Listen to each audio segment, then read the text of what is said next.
Hi friends, host Eric here, host of Talking Fast People. I'm going to make a video called Dealing with the L, or How to Handle the L. So I'm copying this guy. He made a video with that title. It was intriguing enough to make me click it. And what he's talking about is the loss. So I've watched a few videos of this guy, and he's very interesting to me because he's about the same age as me, possibly exactly the same age. All of his reference points seem to be similar. He might be a year or two younger than me, it's possible. A year or two older than me. I'm sorry about that, I misspoke. But he's very close in age to me, and he makes a lot of videos giving advice to young men about how to be a man, basically, and dealing with man stuff, which, this is a super NI channel he's got going on here. His titles are all very NI. He's very topic focused. He's got a nice broad category of thing to talk about, but he's pretty consistent and has himself labeled as Coach Red Pill. Probably an ENTJ, I would guess. But, it's like I agree with about half of what he says. Regarding the loss thing, though, and failing and failure in general, he and I are very much on the same page. It's one of the things that I had a hard time learning or coming to terms with or whatever, is that you have to be willing to fail. You have to be willing to lose if you want to do anything worthwhile in life. And let's watch a little bit about what he says about it and riff off that. Let me explain. You see, you will lose. You'll lose lots of times. And in fact, you'll lose consistently and repeatedly before you start to succeed. Okay, loss is a part of life, and it's the prelude to success. It's the prelude. It's the ramp to success, to achievement. Okay, if you're not failing, then you're never going to succeed. Okay, failure, loss, losing, getting the shit kicked out of you, it's perfectly normal. And in and of itself, it does not reflect badly on you. And the reason is very simple. So I agree that losing in and of itself doesn't reflect badly of you, because it's a necessary part of any growth pattern. And you're going to lose at anything, even if it's non-competitive, because everything is comparative, at least. Now, whether or not you care about those comparisons, that's another matter. And this is the thing. Coach Red Pill here, he's assuming a lot of commonality between individuals that may or may not be there. And it's one of the reasons why I disagree with them about some of the things I disagree about. Remember, you're an individual first. You're a man second. And there are lots of men things that one needs to know about as one ages and progresses through the stages of adulthood. But that you're an individual first is perhaps the most important thing of all to remember, and not a member of your subset. You see, in life, there are guys who are better than you. They are better than you, stronger than you, smarter than you, bigger than you, richer than you, whatever the fuck. There is always somebody better than you, okay? So if you go up against somebody who is better than you and you lose, there's no shame in it, okay? Because it happens to everyone. They might be very good in one area and you might be very good in other areas, a whole bunch of other areas, many more areas. But in this particular area where you're competing, he beats you, right? He kicks the shit out of you, either literally or metaphorically, right? There is no shame in that, okay? I just want to make that really clear up front. Now, before a loss, right? Okay, so this notion about people being better than you. In things that are not explicitly competitive, like music, for example, I personally feel it's very important not to frame things that way. That if it's a creative endeavor, that you are foremost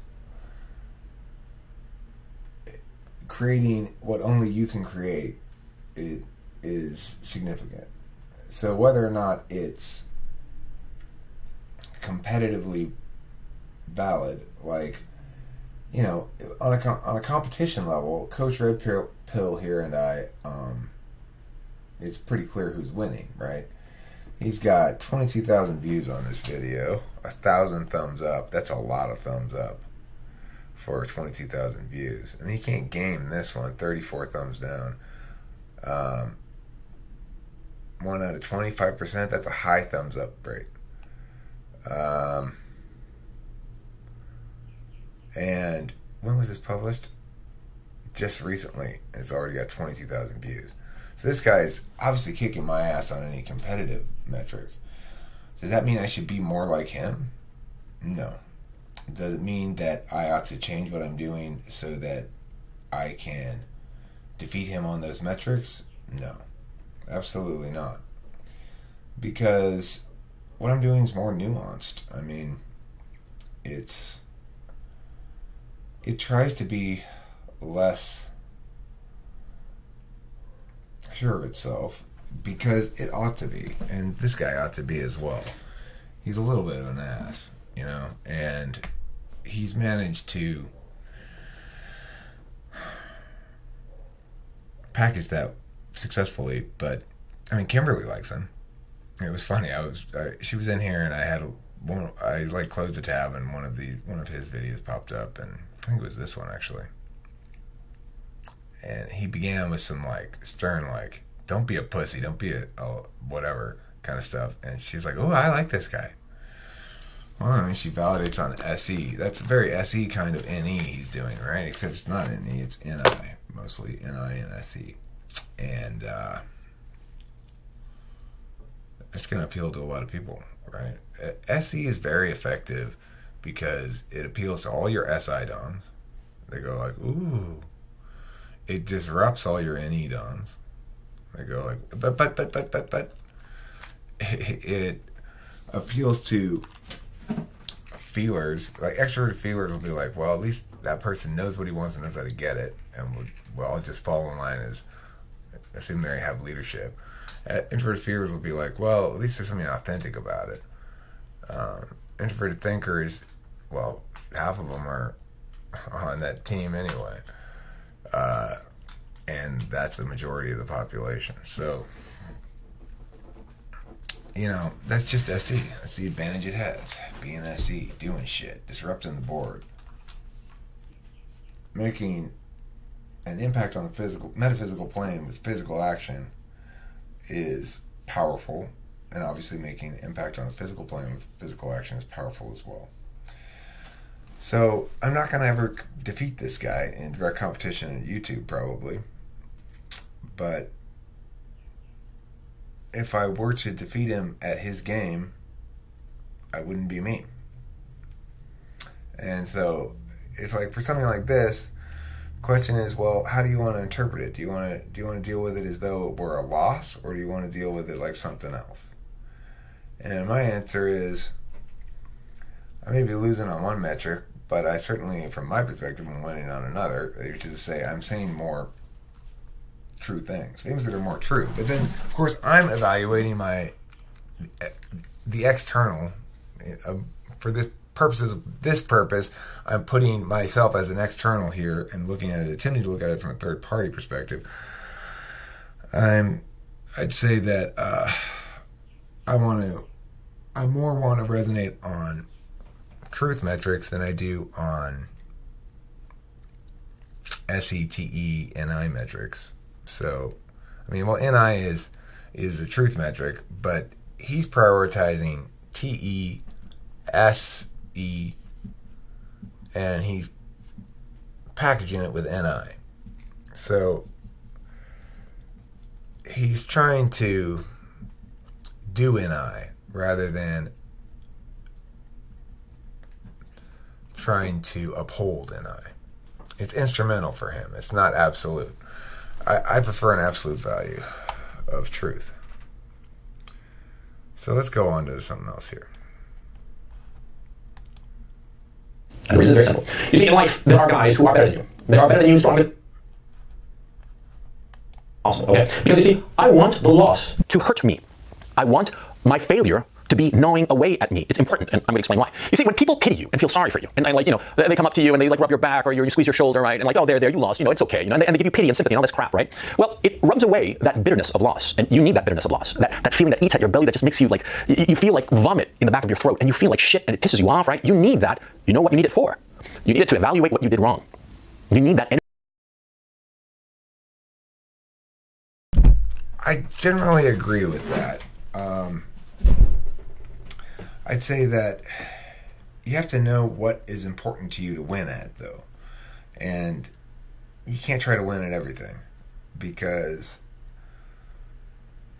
you neither need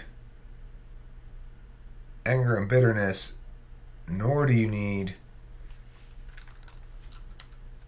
just give it up. Well, you need a combination of both. You got to know when to hold them and know when to fold them. There's some games at which I'm just not going to be successfully competitive, and I have to come to terms with that.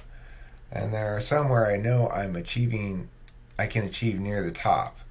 And for those, that's important what he's talking about. It's like, I know I can beat that motherfucker and he just beat me is a powerful motivation. Especially if he's being a little bit of, snarky or something about it. We're trying to hierarchize. The thing is, I tend to deal with losses fairly silently. I tend to talk about my wins a bit, If something I feel proud of and nobody else is going to talk about it, then I'm going to bring it up, It's like, hey, I did this thing, I'm proud of it. Whether that's a good idea or not is another question. But with the losses, I tend to be pretty quiet about them. It's not that I'm trying to hide the fact that I lost, but I certainly am not looking for advice, pity, or anything else about it. Dealing with my own losses is primarily something that I have to deal with alone. I've got to come to terms with what it was that I failed at, or where I didn't. And sometimes I'll defend a loss, and sometimes I should. It's like, well, I lost, but I shouldn't have lost. Sometimes that's the case. You get fucked by bad luck or something. And it's okay to be objective about that. You don't have to always say, it doesn't matter, Eric, you got to figure out a way around this. Sometimes it genuinely is, your kids got fucked by a biased judge or something. And there's nothing you can do about that. We win the round objectively, and if the judge is voting on something stupid, then nothing you can do about that. I mean, I try to tell my kids, like, look, if the judge tells you on the ballot that the reason you lost is because you had an uglier tie or something than the other team, well, that's bullshit, of course, but it can't hurt to improve our ties, On the other hand, you have a finite amount of attention you can devote towards adjustments, and you want to make sure it's well spent. So being able to determine what stuff is bad luck and what stuff is lack of preparation, what stuff is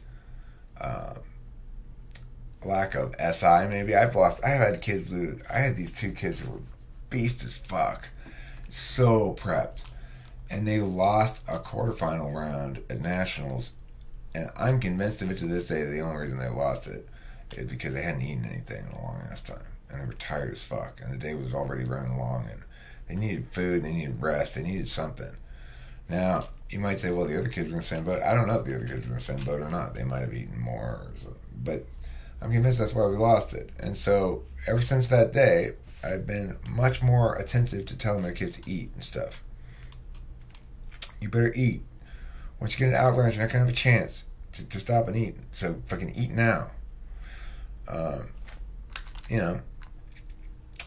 It's the sort of thing that's easy to forget about when you're up here in strategy land with arguments. To forget about the bodies of the people actually doing the debating. But yeah, that's something I can take away a learning lesson from, and it's up to me to either do so or just choose to fail more. It's like there's no reason to choose to fail. Let's see what this guy is saying. Energy, that anger, that just bile, that rage, that inchoate rage of failure, so that you have the energy to face the failure and learn from it, okay? Because every failure that you have, you want to be learning from it. You want to be examining it. And I've had plenty of failures. And sometimes I go out of my way to look for failures, believe it or not, and I'll explain why. Because, see, you only learn from your failures. You never learn from successes. I said it before in the previous video. I say it here again. You never learn from your successes. You only learn from failure. And you will only try to improve. That's not true. You can learn from success as well. I've probably learned more from success that needed to be learned than I learned from failure. I learned little things from failures. I learned big things from success. Like, it took me a long time to accept the fact that my agency had impact. I'm such a metaphysical actor that I didn't understand the link very well initially between my own actions and impacts. Coaching debate taught me that, because at the beginning I kept assuming it was a fluke that I'd be winning. It was just lucky, just fluke. Like, once again, I guess I got lucky, or I don't know. It took me quite a while to accept the fact that I really was good at what I was doing. I was winning for a reason. And, it wasn't just effort, and it wasn't just cleverness, and it wasn't just having better kids, and it wasn't just any single factor. It was a combination of things. But that it had everything to do with me. That in the hands of a different coach, these same kids would perform differently. That simple reality is something I had a long, hard trek to come to terms with. I still underestimate the impact of my agency. And that has to do with type and attentional habits. So, if you're not an ENTJ, or maybe an ESTJ, this guy might be an ESTJ, but I think he's NI because of the way that his titles are also spot on and such. Maybe he's got somebody NI working for him, I don't know. But I would say ENTJ, and if you're not like him in terms of your attentional priorities and your attentional habits, well, what do you think's going to happen? You're going to find some of this at least off-putting, and some of it will be contraindicated. You got to understand what kind of thing matters to you first and foremost. What's your absolute value? What's your conscious absolute value, and what's your reflexive absolute value? That's your third and fifth functions. My conscious is social affirmation. My reflexive is truth. So, some of this shit's going to resonate with me, and a lot of it's not, because he's using truth as an instrumental value. When that bile, that anger, that rage at the loss eats at you, if you get all that sympathy, you're going to just cruise. You're not going to try to better yourself. You're not going to try to be the best the next time.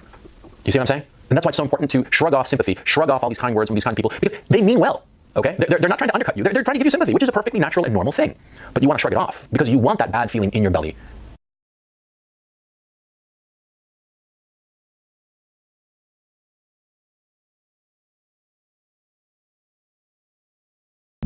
It really depends how much you beat yourself up, though. If you're somebody who beats yourself up a lot naturally, as I am, and I think a lot of NTPs are, and probably a lot of NFPs as well, maybe even NFJs. I think the NTJs are less like this, but sometimes you need to be reminded that you're an animal as well as a character in a book. This guy thinks you're always a character in a book, or talks like it anyway. And you're only half that. You got to take care of yourself. You got to remember that, you're not just a man. You're a child too, in some sense. We all are. We have to be. We have to have our tender underbelly if we want to be real, whatever that may manifest as. I'm pretty emotional, I don't think that makes me guilty of poor man choices. I feel as though, there is such a thing as like manliness versus womanliness. And I mean, I guess at this point I'm talking mostly to just straight males. I don't know how this plays out for homosexuals, but I'm a pretty, in a lot of ways, fairly womanly man, and then in a lot of ways a very manly man. So what I mean by the womanly part is I'm pretty emotional.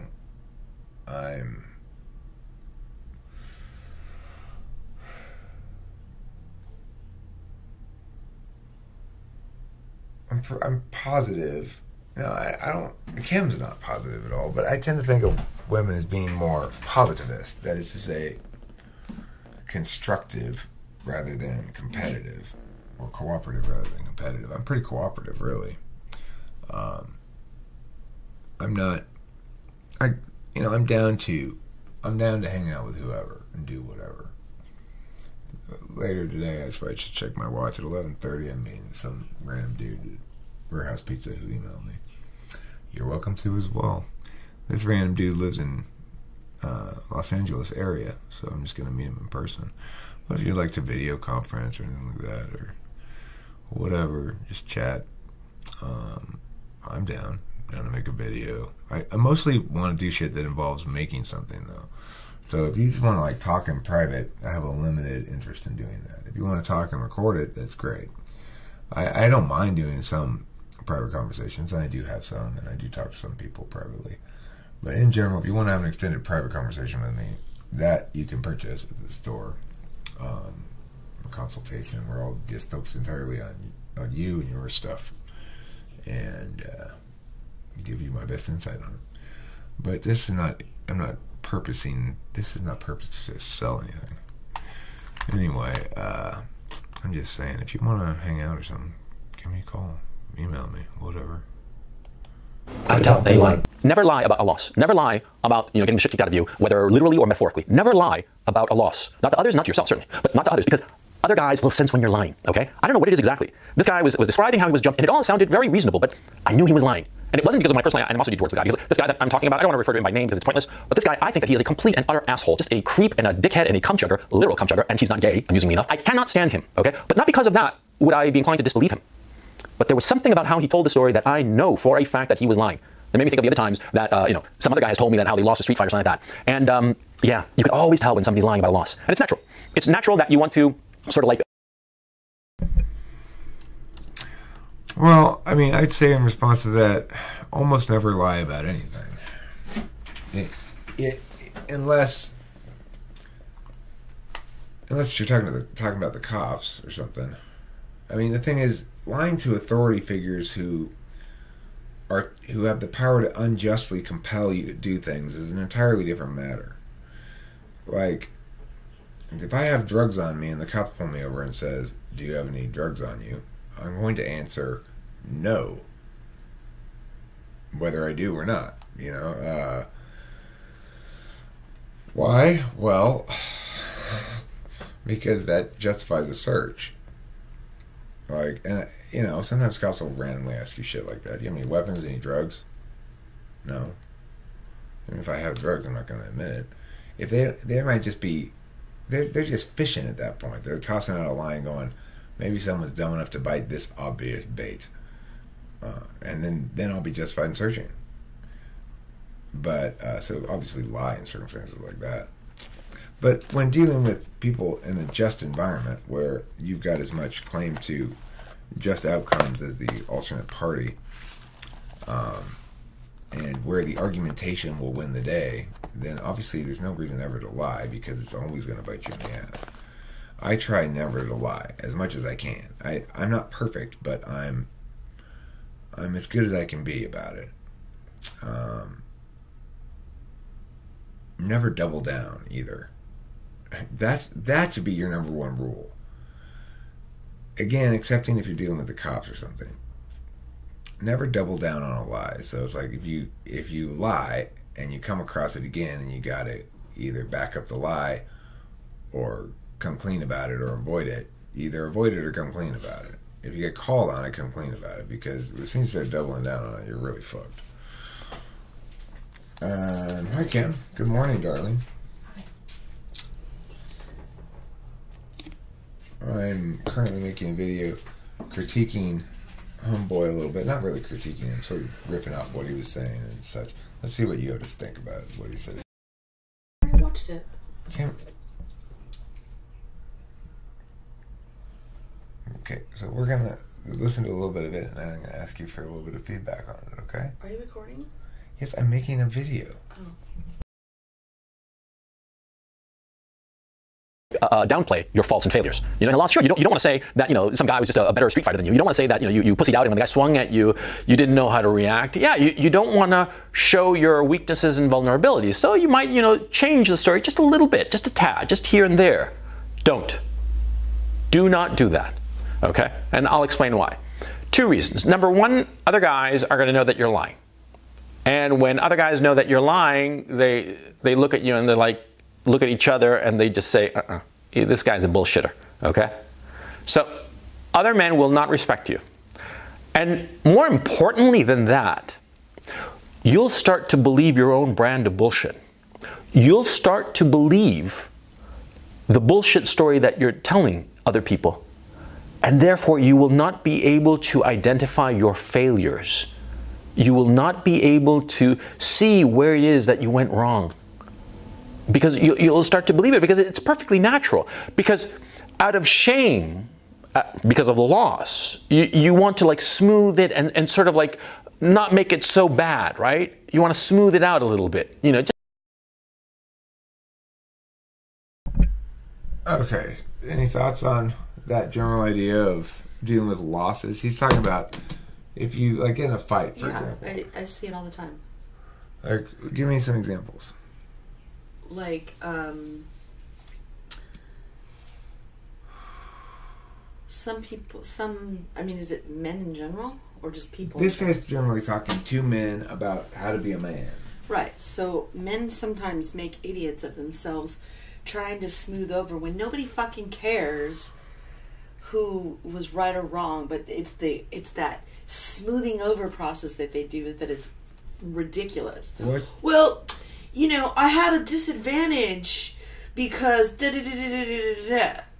Or, well, you know, if it were like this, then, you know, I'd have beat his ass. But, you know, so they never talk about, dude, you got your ass kicked.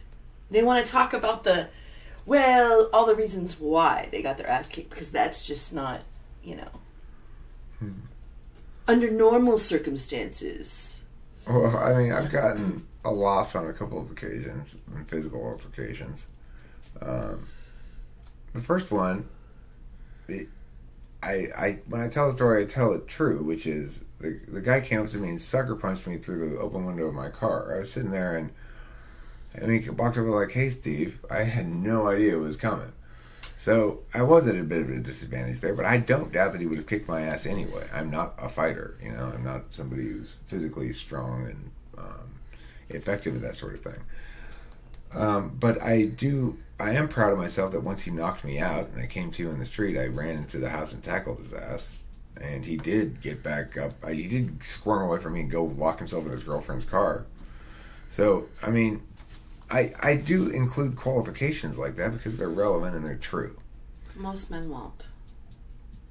No, I'm saying that sounds a lot like what you're saying, though. It sounds like me making excuses of some kind, right? Or trying to smooth it over. But, you know, and that's what he's talking about, I think. But the thing is, the difference being, what you're talking about is attempting to shape perceptions in a way that is not consistent with the facts, maybe. I think that's what he's talking about. That's what he's talking about. That's my example. Right. So, and then another instance where it was I more fall into what he's saying a little bit, but still it's a different sort of thing, is when that guy slapped me, the Marine guy slapped me. My point is that I approached it correctly, and that as far as I'm concerned, it wasn't really a loss because I didn't back down or anything. I just didn't know that somebody was going to walk fucking across the street and smack me in the face. You know, well, I don't think a lot of people know that they're gonna. Well, I mean, he had so little cause, you know. Most idiots like that do. It makes a really interesting example because I used it in a video the other day to describe the difference between physical action on the metaphysical plane and metaphysical action on the physical plane. So he came to do physical action on the physical plane. I said to him, "Are you going to use physical violence?" That's metaphysical action attempting to disrupt his progress on the physical plane. But it stopped him in his tracks. And then he resumed coming forward to me again. And what I ought to have done if I had been more successful on the metaphysical plane, impacting the physical plane, I would have said, "If you touch me, I will call the cops. You will be arrested. You will be put in jail." If I'd said that, I probably would have, my metaphysical action on the physical plane probably would have beat his physical action on the physical plane. But I didn't. I just repeated the first thing I said. So, and in the end, he won. So now knowing that happened, I think you do say that every single time you talk to somebody now. I hear you say that. Say what? I've heard you say, if you did it, I will call it. I said that to Nick, because Nick threatened to hit me out in front of the house. He's like, you better watch it, bro. I'm going to fucking deck you. I'm like, I said exactly what Kim said. You know, if you do, I will call the cops. You will be arrested. And I will taunt you in jail. You will taunt him in jail, you said? Yeah. Go down there for visiting hours and taunt you. Anyway, so it's not quite as cut and dry as don't make any excuses. I mean, the thing is, I want to frame the loss despite the fact that it's a loss. Taping. Huh? Are you taping? Yes. There's zeros down there. No, that's because I don't worry about it. I know what I'm doing. The fly is there. So anyway, let me finish off this video now. I got ready for work. All right, you go get ready for work. I'm going to do this last little bit of this. Here we go. Not specifically. I mean, the situation was salvaged, and in the end, it actually had a very, very good ending. But I remember that meeting. It happened, I don't know, 5 years ago, something like that. I remember that meeting, and I feel miserable about it to this day. That meeting, I fucked up. I did not prepare as I should have. I had all the time in the world to prepare. And knowing my abilities and my qualities as a man, I know that if I'd given it my all, I would have just aced that meeting, you know? And certain things happened, bits of luck came my way, that in the end, my flubbing that meeting was actually no big deal in the overall scheme of things, right? But I'm telling you, man, to this day, it just weighs on me, my failure there. I fucked it up. I fucked it up, you know? That loss, that failure, I'm never gonna get over it. In the scheme of things, it was relatively minor. It was actually minor. Because like I said, everything worked out for the best. But it could have been better, okay? Don't let that ever happen to you. When you have to prepare, when you have to go into some competition, whatsoever it may be, prepare. Go for broke. Go for broke, because that way you won't have the regret. And that way you won't have to depend on luck. Because in my case, it was luck that saved the situation, right? But if that luck had not gone my way, I would have been in deep shit.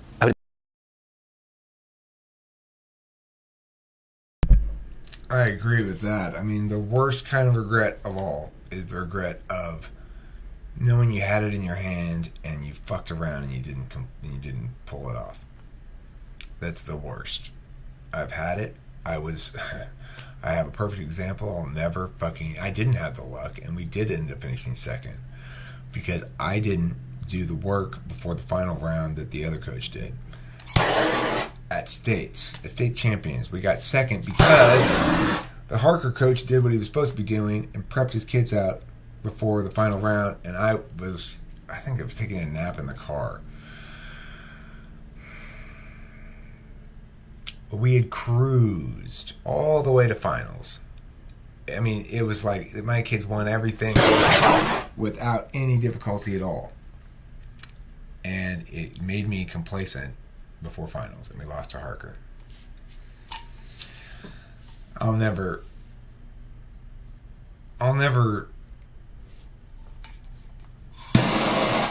not regret that. I'll always regret that.